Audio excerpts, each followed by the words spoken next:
एक ना दोस्त था मेरा, बहुत अच्छा दोस्त था मेरा। और हम लोग साथ में जैसे स्कूल में पढ़े, फिर उसके बाद वो एक अलग कॉलेज में गया, मैं एक अलग कॉलेज में गया।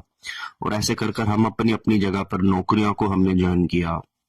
तो मैं देख रहा था कि उसको हर बात पे ना बहुत जल्दी रहती थी। जैसे उसको अच्छे नंबर पाने हैं, उसको अच्छा स्कोर लेना है, उसे स्कूल में कॉलेज में हीरो बनना है।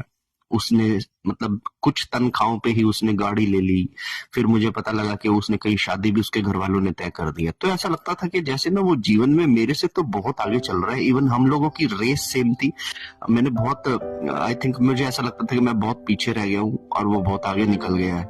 अच्छा, बाद में उसका पता लगा कि उसने कोई नया अपना बिजनेस डाल दिया है और एक दो गाड़ियां उसने जो वेट लोडिंग वाली गाड़ियां होती है वो भी खरीद लिया। तो मैं सोचता था यार इसकी किस्मत कितनी हाई है कि इसने इतनी सी उम्र में, मेरी उम्र में ही इसने अपना बिजनेस डाल लिया, इसने नौकरियों में इतना पैसा कमा लिया, अभी कुछ ऐसा प्रॉपर्टीज का वो काम शुरू कर दिए थे। लेकिन मैं देखता था कि जैसे स्कूल में थे तो हम लोग ठीक होते थे, बाद में वो थोड़ा कैसे उसके ग्रुप ऐसे बन गए थे जहाँ पे वो बहुत ड्रिंक करने की हो गई थी उसको आदत।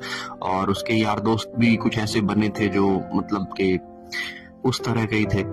तो मैं देखता हूँ कि बहुत अच्छा चल रहा था, सब कुछ था, बहुत आगे जा रहा था। इंस्टाग्राम पे उसकी स्टोरीज देख के पता लगता था कि भैया बंदा कुछ तो कर रहा है। लेकिन फिर एक दिन मुझे अचानक से खबर मिलती है कि वो जो व्यक्ति था वो नशे में रात को आ रहा था और उसकी गाड़ी का एक्सीडेंट हुआ हाईवे पे।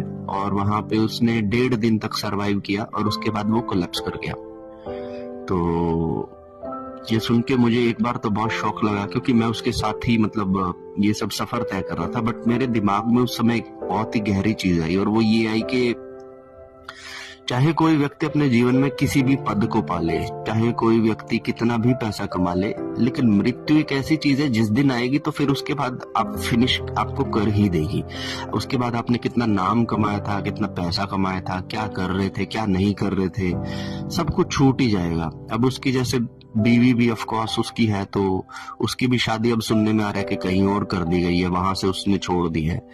तो कुल मिला के अगर आप देखेंगे कि ये सारी चीजें जब तक हैं जब तक आपका जीवन है, और जैसे ही आपका जीवन खत्म हो जाएगा आपकी जितनी भी चीजें कमाई हुई है वो सब आपसे ले ली जाएंगे। तो जब ये सब मैं सोचता हूँ ना तो मैं बहुत नॉमिनल होके बैठ जाता हूँ कि भैया मेरी किस्मत में, मेरे कर्मों से मुझे जो भी मिल रहा है दैट इज ओके। मुझे ज्यादा हवा में नहीं उड़ना है, मुझे नॉर्मल रहना है, कि कोई भरोसा नहीं है कि कब जिंदगी खत्म हो जाए। और जब ऐसा सोचकर हम लोग चलेंगे ना तो हमारी लाख डिप्रेशन एंजाइटी है ना वो खत्म हो जाएगी।